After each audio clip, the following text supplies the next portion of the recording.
My devastating sense of fear and depression disappeared when we approached the beachhead. There was the old familiar crack and roar of big guns all around us, and the shore was a great brown haze of smoke and dust, and we knew that the bombers would be over us that night. Yet all the haunting premonition, the soul-consuming dread, was gone. The war was prosaic to me again, and I believe that was true of everyone aboard, even those who had never been in combat before. So, again, once this gig kicks off, all that horror is gone, and now it's time to get the job done. So, when you're out there in the world, and you're feeling that dread, and you're feeling that hesitation, just step. Go. Yep.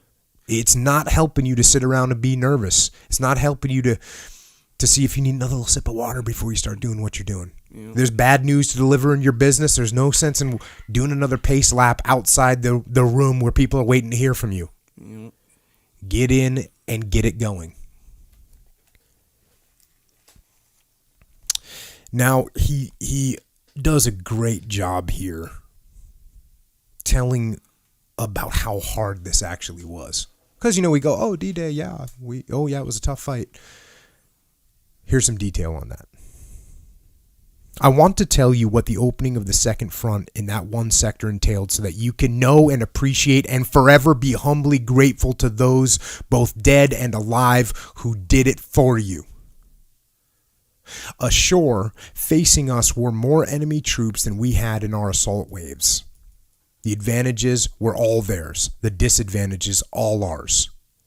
The Germans were dug into positions they had been working on for months, although they were not entirely complete.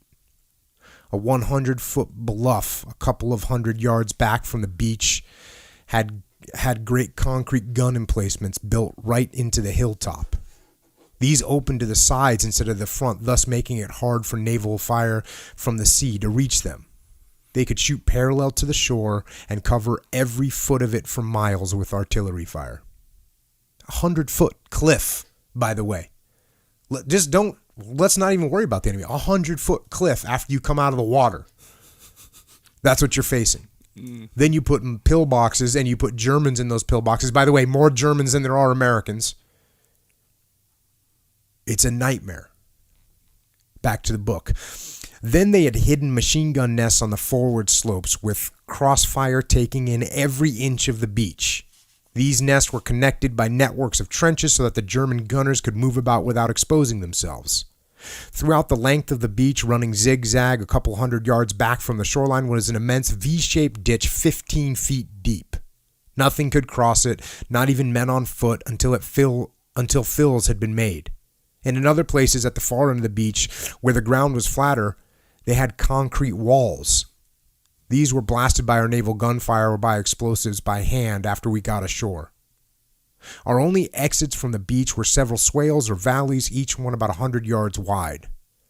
The Germans made the most of those funnel-like traps, sowing them with buried mines. They also contained barbed wire entanglements with mines attached, hidden ditches, and machine guns firing from the slopes. This is just, it's unbelievable. It's unbelievable. The amount of defenses that were in place and the fact that we pushed through it. And I humbly use the term we. All this was done on the shore, but our men had to go through a maze nearly as deadly before they even got ashore. Underwater obstacles were terrific. Under the water, the Germans had whole fields of evil devices to catch our boats. Several days after landing, we had cleared only channels through them, and still could not approach through the whole length of the beach with our ships. Even then, some ship or boat would hit one of those mines and be knocked out of commission. The Germans had masses of great six-pronged spiders made of railroad iron and standing shoulder high just beneath the surface of the water for our landing craft to run into. They had huge logs buried in the sand pointing upward and outward, their tops just below the water. Attached to the logs were mines.